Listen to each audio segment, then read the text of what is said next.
ED supreme court में चीखती रही, चिल्लाती रही कि ये सिस्टम के मुंह पर तमाचा है, लेकिन सुप्रीम कोर्ट ने एक ना सुनी। सुप्रीम कोर्ट ने साफ कह दिया कि कौन क्या कहता है हमें इससे कोई मतलब नहीं, हमारा आदेश स्पष्ट है। आपको बता दें, आज सुप्रीम कोर्ट में केजरीवाल की गिरफ्तारी को चुनौती देने वाली याचिका पर सुनवाई हुई और इस दौरान भरे कोर्ट रूम में ईडी खूब बेइज्जत हुई। सिर्फ बेइज्जत नहीं हुई, सुप्रीम कोर्ट ने आज ईडी के खिलाफ एक ऐतिहासिक फैसला भी सुनाया है। बड़ा फैसला सुनाया है और चुनावों के बीच ईडी को बड़ा झटका दिया है।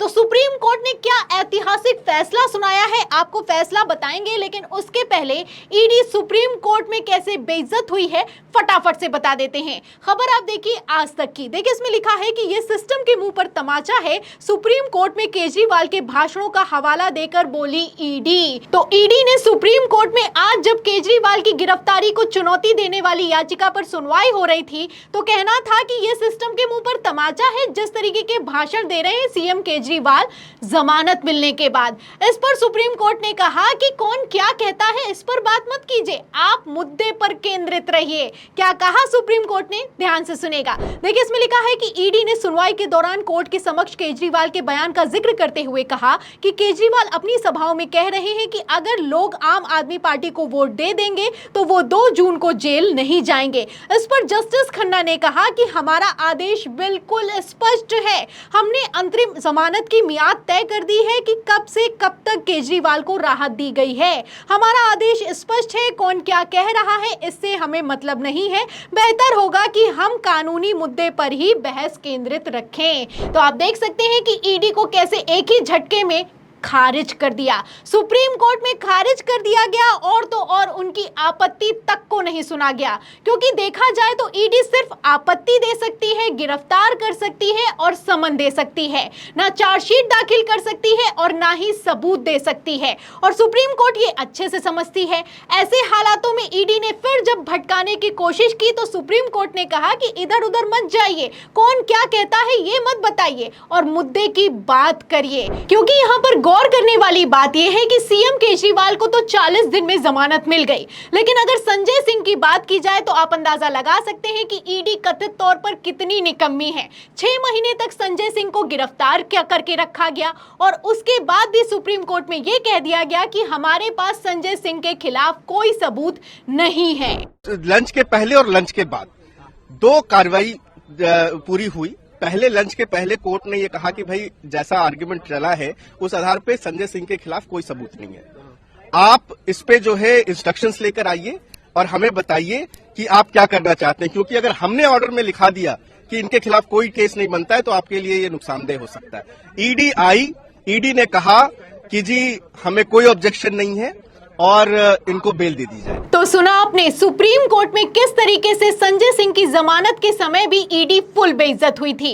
वकील का साफ साफ कहना है कि कोई भी सबूत नहीं पेश कर पाई ईडी। 6 महीने तक संजय सिंह को गिरफ्तार रखा और इस पर जब सुप्रीम कोर्ट ने कहा कि सबूत दिखाओ वरना हम ऑर्डर में ये लिख देंगे कि कोई केस नहीं बनता है, इस पर ईडी ने ये जवाब दिया कि आप जमानत दे दीजिए। तो आप देख सकते हैं कि ईडी कितनी बेशर्म हो चुकी है और अब इसी पर सुप्रीम कोर्ट ने नकेल कसते हुए ईडी की सारी धड़ाधड़ एक के बाद हो रही एक गिरफ्तारियों पर रोक लगा दी है। जी हां, कोर्ट ने साफ कह दिया है कि अगर आपको पीएमएलए कानून के तहत किसी को गिरफ्तार करना है तो पहले आपको कोर्ट की इजाजत लेनी होगी। तो सुप्रीम कोर्ट में आज एक विशेष अदालत की शिकायत पर सुनवाई चल रही थी और इसी सुनवाई के दौरान ईडी के खिलाफ सुप्रीम कोर्ट ने ऐतिहासिक फैसला सुनाया है। क्या फैसला सुनाया है, ध्यान से सुनिएगा। देखिए खबर न्यूज़ 24 की। देखिए इसमें लिखा है कि विशेष अदालत द्वारा शिकायत पर संज्ञान लेने के बाद ईडी किसी आरोपी को पीएमएलए के तहत धारा 19 के अनुसार गिरफ्तार नहीं कर सकती है।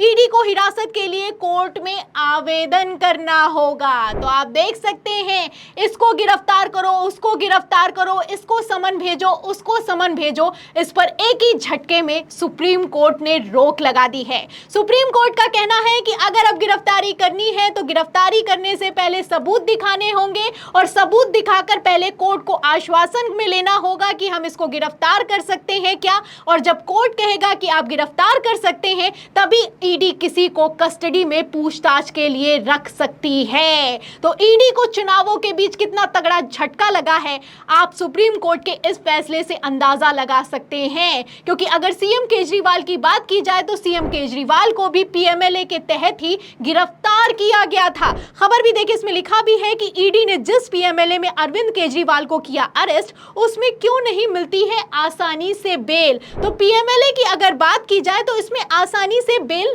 नहीं मिलती है। क्यों नहीं मिलती है सुनेगा। देखिए, इसमें लिखा है कि इस कानून की धारा 45 में आरोपी की जमानत के लिए 2 कठोर शर्तें रखी गई हैं। पीएमएलए के तहत सारे अपराध संज्ञेय और गैर जमानती होंगे। इस कानून में अग्रिम जमानत का प्रावधान नहीं है। ईडी को पीएमएलए कानून के तहत कुछ शर्तों के साथ बिना वारंट आरोपी के परिसरों की तलाशी लेने और उसे गिरफ्तार करने, संपत्ति की जब्ती और कुर्की का अधिकार प्राप्त है। तो इसी अधिकार का किस तरीके से विपक्ष के नेताओं पर प्रयोग किया जा रहा है आप जानते हैं। गिरफ्तार किया जाता है, छापा डाला जाता है और लगातार सिर्फ और सिर्फ विपक्ष के नेताओं पर यह कार्रवाई धड़ल्ले से की जा रही है। अब इसी पर सुप्रीम कोर्ट ने कह दिया है कार्रवाई करनी है तो कार्रवाई करिए, लेकिन गिरफ्तारी अगर करनी है तो कोर्ट से आदेश लेना होगा। आगे क्या लिखा है, पीएमएलए का कानून क्या कहता है ये भी सुन लीजिए। इसमें लिखा भी है कि पीएमएलए के तहत अरेस्ट होने वाले को ही अदालत में यह साबित करना होता है कि उस पर लगे आरोप बेबुनियाद हैं। जेल में रहते हुए आरोपी के लिए खुद को निर्दोष साबित करना आसान नहीं होता है। तो आरोप आप पर लगा दिए जाते हैं कि आपने ये किया है, आपने वो किया है। अब आपको साबित करना है कि हमने कुछ नहीं किया है, और अगर आप साबित नहीं कर पाते हैं तो तब तक आप जेल में ही रहते हैं। ये कहता है पीएमएलए का कानून। तो अब पीएमएलए के तहत गैर जमानती जो गिरफ्तारी होती है इस पर सुप्रीम कोर्ट ने कह दिया कि आप सिर्फ पूछताछ के आधार पर किसी को भी गिरफ्तार नहीं कर सकते हैं। आप अच्छे से जानते हैं कि किस तरीके से सीएम केजरीवाल को 7 समन भेजे गए, हेमंत सोरेन को 8 समन भेजे गए, और जब समन पर ये लोग पूछताछ के लिए नहीं गए तो ईडी ने गिरफ्तार कर लिया कि ये लोग पूछताछ के लिए ही नहीं आते हैं। अब इसी पर सुप्रीम कोर्ट ने साफ साफ कह दिया है कि अगर कोई पूछताछ के लिए नहीं आता है तो आप इस आधार पर उस शख्स को गिरफ्तार नहीं कर सकते हैं कि वो समन के बावजूद पूछताछ के लिए नहीं आया।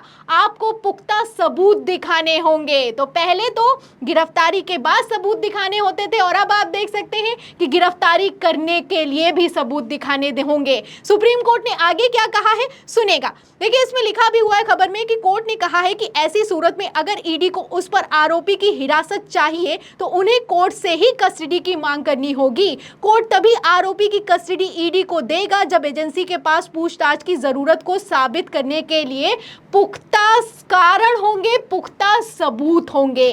तो आप देख सकते हैं कि किस तरीके से ईडी एक ही झटके में चारों खाने चित हो चुकी है। जहां एक तरफ सीएम अरविंद केजरीवाल को जमानत मिल चुकी है, वहीं दूसरी तरफ आप जानते हैं कि किस तरीके से आम आदमी पार्टी सांसद संजय सिंह को जब जमानत हुई तब भी फज्जत हुई, क्योंकि ये लोग किसी तरह का कोई सबूत नहीं दिखा पाए। और अब आप देख सकते हैं कि सुप्रीम कोर्ट ने कह दिया कि तुम्हारे पास सबूत तो होता नहीं है, ये तो बता नहीं पाते हो कि गिरफ्तारी आखिर क्यों की है, आखिर चुनावों के पहले गिरफ्तारी क्यों है की है, और जो गिरफ्तारी हुई है उसमें जो मामला है वो कहां तक पहुंचा है। अब जब किसी तरह के सबूत आपके पास होते नहीं है तो सिर्फ पूछताछ के आधार पर गिरफ्तार नहीं कर सकते हो। गिरफ्तार करना है तो कोर्ट से आदेश लेना होगा। तो सुप्रीम कोर्ट से आज ऐतिहासिक फैसला निकलकर सामने आया है। अब ऐसे हालातों में यहाँ पर गौर करने वाली बात यह है कि अगर इस फैसले के तहत देखा जाए तो सुप्रीम कोर्ट के इस फैसले के हिसाब से तो सीएम केजरीवाल की गिरफ्तारी भी अवैध हो चुकी है, क्योंकि ईडी ने इसी तर्ज पर गिरफ्तार किया था कि वो पूछताछ के लिए नहीं आ रहे हैं। आप देख सकते हैं कि सुप्रीम कोर्ट ने एक ही झटके में कैसे ईडी को बड़ा झटका दिया है। चुनावों के बीच ये झटका सिर्फ ईडी को नहीं लगा बल्कि मोदी सरकार को भी भी लगा है। सुप्रीम कोर्ट एक के ऊपर एक फैसले सुना रहा है और भारतीय जनता पार्टी का क्या हाल हो रहा है आप इन फैसलों से अंदाजा लगा सकते हैं। फिलहाल अब जो ऐतिहासिक फैसला निकलकर सामने आया है कि ईडी को अगर गिरफ्तार करना है तो कोर्ट में सबूत दिखाना होगा, कारण बताना होगा और फिर इजाजत के बाद ही गिरफ्तार कर सकेंगे। इस पर आपको क्या लगता है कि ये लोकसभा चुनाव में कितना असर डालने वाला है? इस सवाल के जवाब में इस पूरी खबर पर आपकी क्या राय है हमें कमेंट बॉक्स में जरूर लिखें। वीडियो को ज्यादा से ज्यादा शेयर करें, सब्सक्राइब पर दबाएं, हमारे चैनल को लाइक करें, ज्वाइन करें। फिर मिलते हैं अगली खबर के साथ, तब तक के लिए धन्यवाद।